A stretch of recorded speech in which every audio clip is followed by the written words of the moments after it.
Good morning. We have a dry day today. I'm pretty happy about that because it's been just rain all fucking day, every day out here.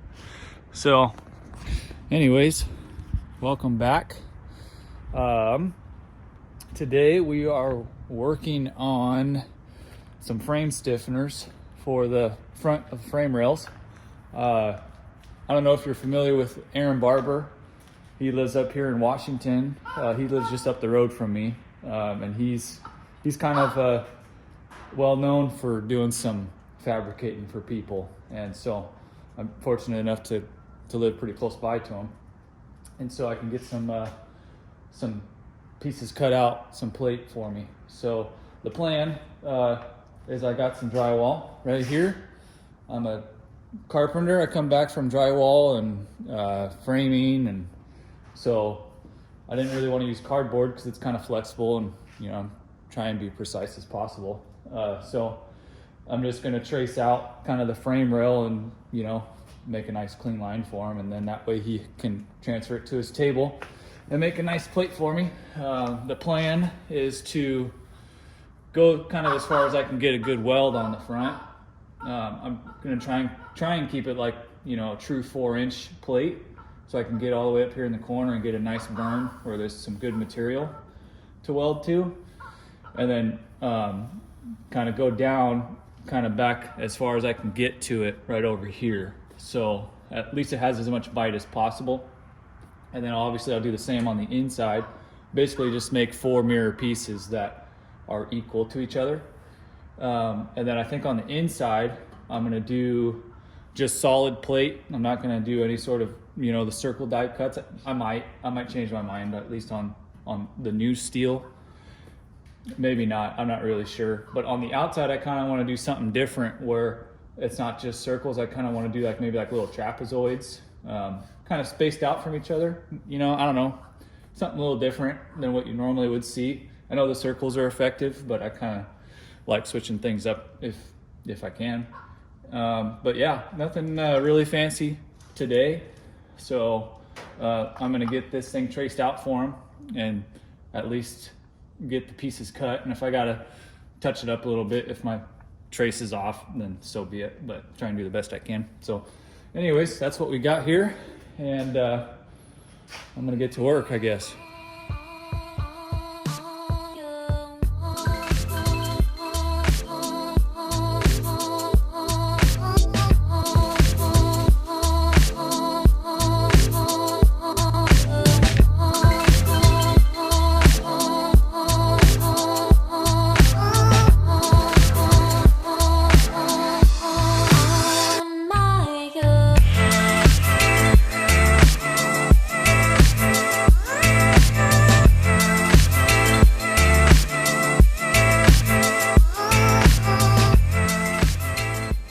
Well, I've successfully made a mess, so that means I did something, right? So I just got my frame stiffeners installed. Pretty badass, one of a kind, good fit. Anyways, so I'll take this template to them. I've got my old mount for the fender. It's kind of just, you can just move it around by hand. So actually I think the plate will be just enough buildup back there where I can actually get some sort of new bracket welded back onto the frame there, so I don't have to worry about that. But yeah, I just kind of drew out a line for if he wanted to get creative and I don't know, do some slots, or like I said, maybe some of the trapezoids. Kind of keep nothing really cut out right here because this is kind of a joint. I don't want to take away any material right there. Other than that, I think I should be able to get a pretty good weld. I made a line here just in case I wasn't able to. I know just by looking at it I won't be able to get a weld up in there, so I might have to just do either a little triangle looking thing here or just not fucking weld it. I don't know. So either way, it's going to be better than it is without it. So, especially being plated on both sides, I'll have to trim around that little brake bracket over there because I do want to keep that, since it's really the only thing left I have for keeping the brakes mounted in some sort of secure spot. And I don't think that'll be in the way of anything with the motor. So that's the plan. I should just be able to notch around that, no problem. But kind of what I got to get to this point, the way it was after, you know, after I got it, this section here obviously is added on. It was to hold the winch mount, and I'm kind of gonna switch things up. I got a new winch plate here, which actually is pretty nice because it's got a slot, so I can actually use it for a suck down, which is kind of nice. I didn't really realize that until I put this here, but I was able to kind of notch out. I notched out a little too much. Actually, my dad did, so we'll just blame it on him, but he went off my marks. So I just had him cut out this little slot here because I wasn't sure where that frame rail was going to sit level, going right back straight through the peak of the frame, you know, from the existing location to it. So I ended up just having him slot it, and then I just kind of nested it up in there and got as much of a weld as I could get. I got to clean that up a little bit. But between that being tied in with all my cage and, you know, with the stiffeners and everything, I think it'll actually work out pretty sweet. I did add just something to get that these two bars kind of secure back together. So I put in this, I don't even know how thick this is. It's almost like, it's got to be almost 5/16 maybe.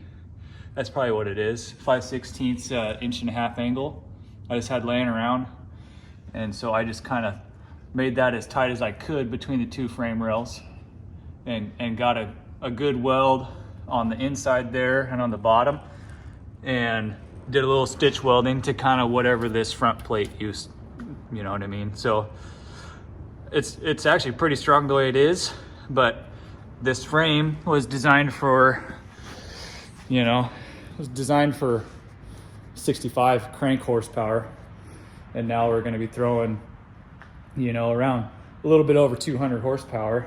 So, you know, that's quite a bit more than what the frame was really designed for. So I think adding these stiffeners, I shouldn't have any issues. And then, you know, also have all the cage and everything. I think it'll be fine. And the back's plated too. I plated the back when I did the 4-link on that. I can kind of show you real quick. This was my learning curve project, I guess you could say. And sorry, it's a little dark. Nothing really, kind of hard to see. But yeah, this is the same Barnes 4-wheel drive 4-link kit. This is the 7/8 Heim joint size. I figured I didn't really need to go with 1.25 inch just because I think this thing weighs, you know, 100 pounds. And so I didn't really feel the need to go spend the extra, you know, the extra $250 or whatever it is to get the upgraded Heim sizes. So I did the same with the front. I got the 7/8 up front. I got to get the DOM tube still. Yeah, sorry, it's still morning. But I still got to get the DOM tubing. There's a local steel shop around here that I can probably get a little bit better deal on. So I still got to get that. But either way, it's going to be 7/8 front and rear Barnes 4-wheel drive kit. Really simple, put together. I had no issues when I was doing the rear. And that's kind of why I did the rear first, was to kind of do like a learning curve.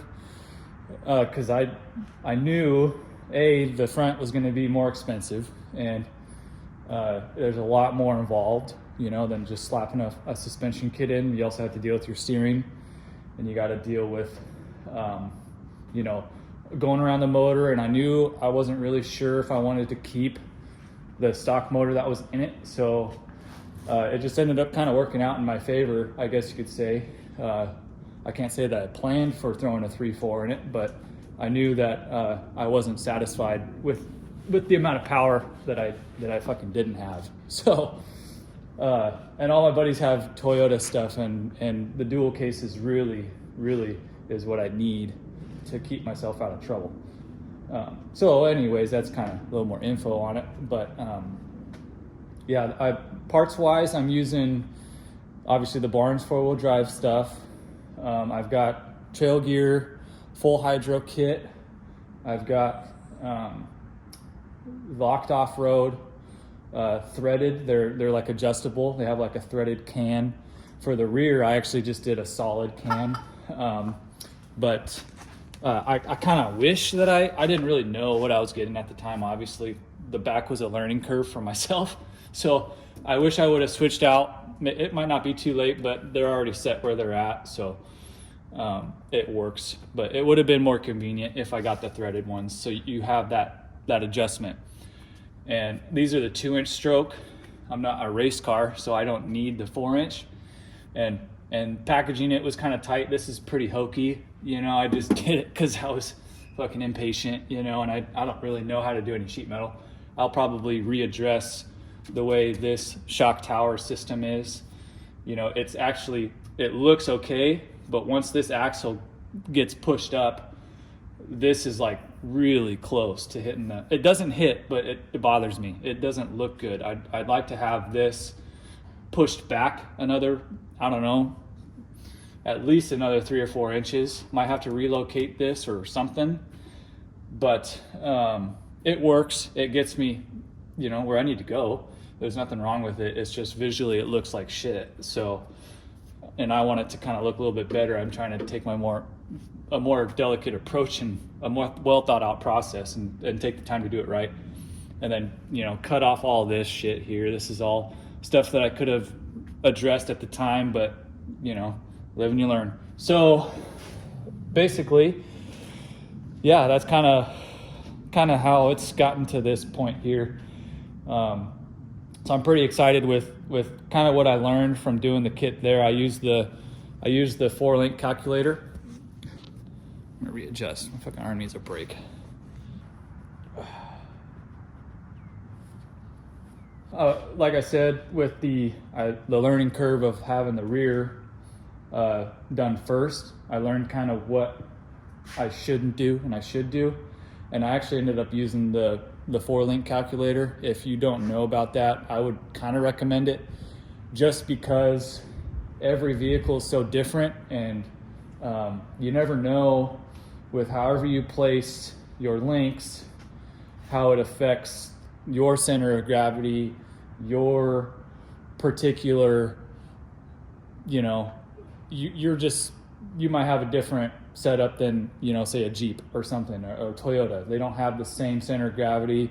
They don't have the same wheelbase, the weight, unsprung weight, sprung weight, you know, that stuff all makes a difference. So, and especially I knew with air shocks are pretty finicky, trying to get, you know, it's the poor man's coilover. It's not even a coilover, but it's basically, you know, $250 a piece is pretty affordable for most people to get into this.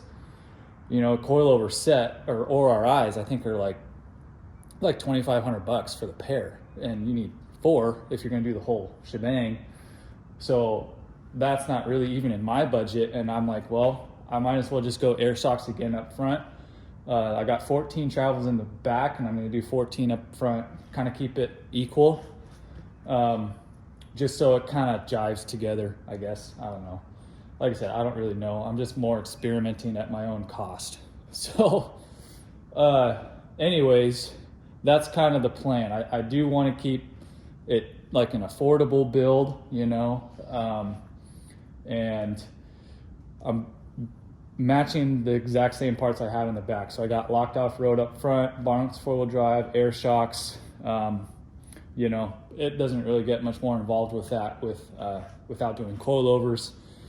And you know, I don't know much about spring rate, so I wasn't gonna take the hit on my wallet because I got the wrong spring rate. So if I don't like the air shocks, that's what the suck down's gonna be for. I'll just, you know, because they'll unload on you. I guess that's kind of what I was getting at with the 4-link calculator, is that you'd be surprised on what you would change in your dimensions from if you moved your rear your lower mount like an inch or 2 inches even, or if you even had the wrong dimension for where your center of gravity line is, which is the center of your crankshaft, is how they go off of it on the calculator, if I remember right. It's been a couple years. So every little bit of information makes a difference, and you want to shoot for, I can't remember, if you're like a rock crawler, there's a certain percentage of anti-squat you search for, and with having the air shocks, that's mostly why I was really particular about how I was doing it, was because I knew if there's any unsprung weight, or is that, yeah, I think that's, I can't fucking remember. Whatever the body weight is that is on the downforce, I know that I'm pretty light on the rear end, and if I'm coming down, which I have several times, especially in Utah, like those drop-offs are so steep, and that really gets you nervous, because downhills you really don't have a whole lot of control. It's my least favorite part about wheeling in Utah. I mean, I haven't wheeled everywhere, but Utah is my favorite for sure. But having that control where if I didn't use a link calculator, my numbers would be totally off, and I would be unloading my suspension like more than I would desire, right? So I was trying to keep it controlled. So I'm gonna do the same thing on the front. But first, obviously, I gotta get the motor in. I gotta make sure there's no obstruction there, and kind of visualize where the exhaust is gonna come off, because obviously now it's a this fucking chicken is always in the freaking shot. And here he comes. He thinks I wanna play.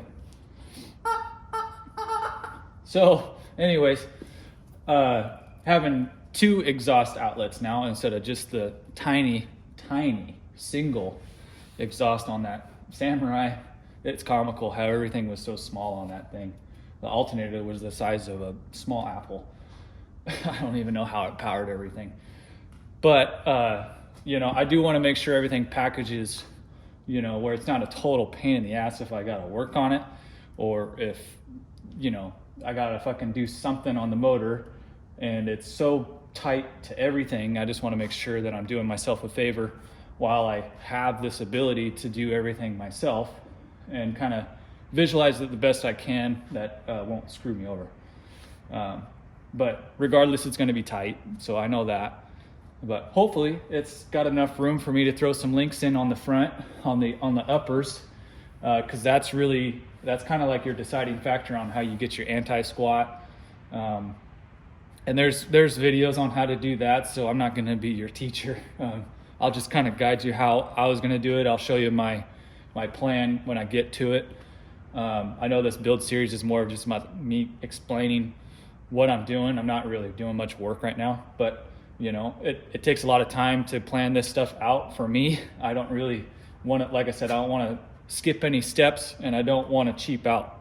You know, I want to do something where it takes a little bit of time to do it right the first time, because that's how I would do it at work. Why wouldn't I do it here?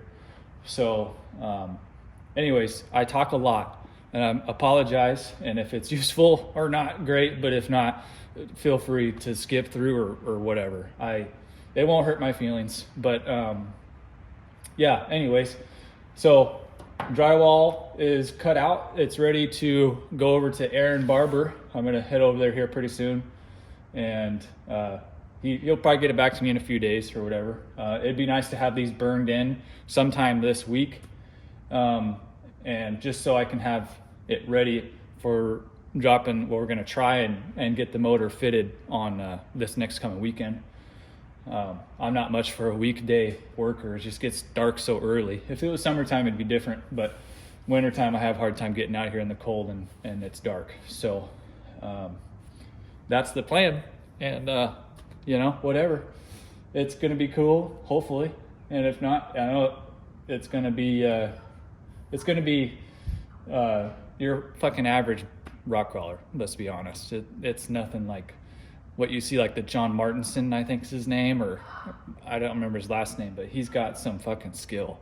That guy got some good visualizations, and he executes them perfectly. So he is someone that I definitely look up to. So watch his shit if you want to look at how to do anything special and fabrication. You know, I'm not that guy. I'm just a guy that's probably just like the most of everyone else who's got a 2-car garage is where I started out of. So anyways, that's what we're doing. And yeah, I'll show you how it all goes together. Nugget, want me to throw your freaking chicken for you finally?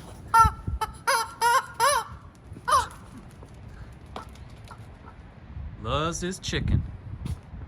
Right on, guys. Well, I got that drywall template fucking sent to him. He didn't seem to mind, so hopefully I'll have that back here in a couple more days, and then I can get that at least on the inside frame rail, get that welded in, so I can at least see if we can fit the motor this weekend. But yeah, I'll end the video off here. I didn't want to wait a few more days and then have a really long video, so it's kind of boring. Another one of me just talking a lot, so I'm sorry about that. Just trying to get everything all lined out and you know, get all the talking out of the way for the most part. And then once I get this stuff back, I really should be pretty much just actually working on the rig. So but yeah, once again, just sorry about that. It's a lot of me talking. I probably ramble more than the usual, so but that's all it is, man. So it's just how I do it. So anyways, we'll end it off there, and we'll see you next time.